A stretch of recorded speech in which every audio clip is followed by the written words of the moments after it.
बुरी तरीके से।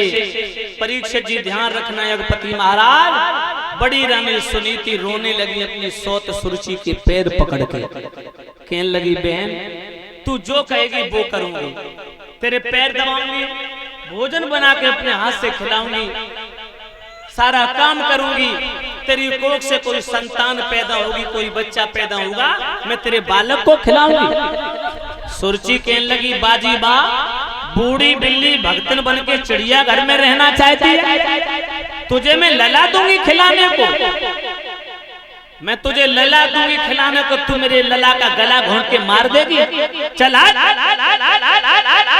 पीठ फेर यहाँ से, अगर तू रहेगी तो मैं नहीं रहूंगी, मैं रहूंगी तो तू नहीं रहेगी। रानी सुनीति बोली फिर कहां जाऊं मैं? रानी सुरुचि कहने लगी सुन, मेरी कुछ शर्तें हैं। क्या शर्तें हैं? बोले अगर मुझे रखना चाहती तो तुझे घर से अभी निकलना पड़ेगा। परीक्षित जी देखिए उसने कितना जटिल प्रश्न किया, तू रहना चाहती या मुझे रखना चाहती? सुनीति बोली आली अगर तेरा डोला वापस चला गया तो मैं कंठ कटारी मार के मर जाऊंगी, तू जो कहेगी वो मुझे स्वीकार है, हर तेरी आदेश आज्ञा का पालन करूंगी। परीक्षित जी उसी समय बोली मेरी कुछ शर्तें क्या? बोले तू महलों के बाहर रहेगी। कहां? बोले पुराने खंजर महलों में। स्वीकार है। और सुन,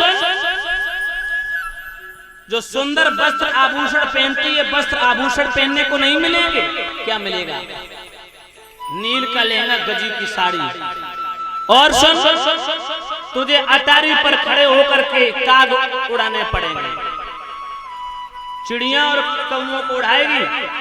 स्वीकार है बहन। और सुन, जो 56 प्रकार के व्यंजन तुझे खाने को मिलते हैं, ये 56 प्रकार के व्यंजन नहीं मिलेंगे। फिर क्या मिलेगा? जौ की रोटी, वो भी सब्जी नहीं, नमक से खानी पड़ेगी। परीक्षित महाराज ध्यान रखना, यज्ञपति जी परीक्षित जी मैया सुनीति ने स्वीकार कर लिया, हाथ में बांस ले लिया, फटे पुराने कपड़े धारण कर लिए, रानी से दासी बन गई, महलों से निकल करके पुराने खंजर महलों की ओर चली। राजा की आंखों से आंसू बह रहे। राजा बोले देवी मैंने तुम्हें कितना समझाया था कि सौत का चक्कर बड़ा विलक्षण होता है, मगर तुमने एक नहीं मानी। अपने पैर में कुल्हाड़ी जानबूझ के मारी आपने, अपने गले में फांसी का फंदा डाल लिया। अब मैं क्या कर सकता हूँ देवी? एक तरफ कुआं है, दूसरी तरफ खाई, दोनों तरफ से मौत, अब क्या करूं? परीक्षित जी रानी बोली महाराज मैं अपनी सौत की हर आज्ञा का पालन करूंगी, मगर इसे अंदर ले जाओ। सुरुचि तो पटरानी बन के परीक्षित जी महलों में रहने लगी, और धर्मात्मा राजा उत्तानपाद ने अपनी धर्मपरायण स्त्री, उस पतिव्रता औरत, उस गृहिणी को, रानी सुनीति को घर से निकाल दिया। क्या उड़ाते हाथ में बांस लेके परीक्षित जी?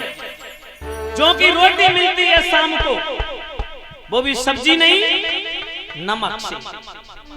जो की रोटी नमक से खा लेती है, सारे दिन काग उड़ाती है, फटे पुराने कपड़े पहनती है। और ध्यान रखना देवियों, एक टूटी सी चारपाई दे दी, जिस टूटी सी चारपाई पर लेट जाती है।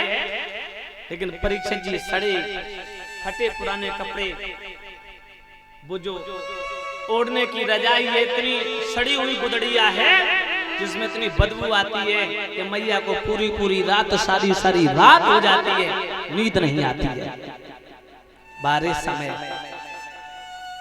परीक्षित जी ध्यान रखना, मैया सुनीति बहुत ही दुख और मुसीबत आपत्तियों का सामना कर रही है। धीरे धीरे धीरे धीरे परीक्षित जी 6 महीना हो गए, राजा उत्तानपाद ने बड़ी रानी सुनीति को दर्शन नहीं दिए।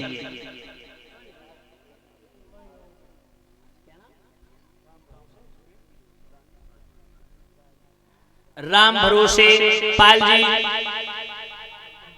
जो राजपुर करना से आए हैं, जिनके कर कमलों के द्वारा ये हमें हमारे समस्त व्यास मंडल को सम्मानित कर रहे, वो परीक्षित जी यज्ञपति जी को भी सम्मानित किया।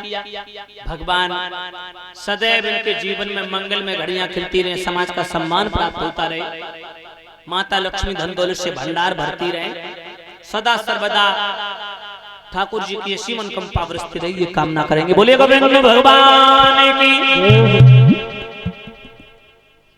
आइएगा सभी भक्त भगवान का प्यारा सा कीर्तन बोलेंगे। बहुत सुंदर कथा है परीक्षित जी। माताओं बहनों भाई बंधु, उससे पहले ताली बजाते हुए भगवान का प्यारा सा कीर्तन बोलेंगे, क्योंकि जब भक्त भाव गौर हो जाता भगवान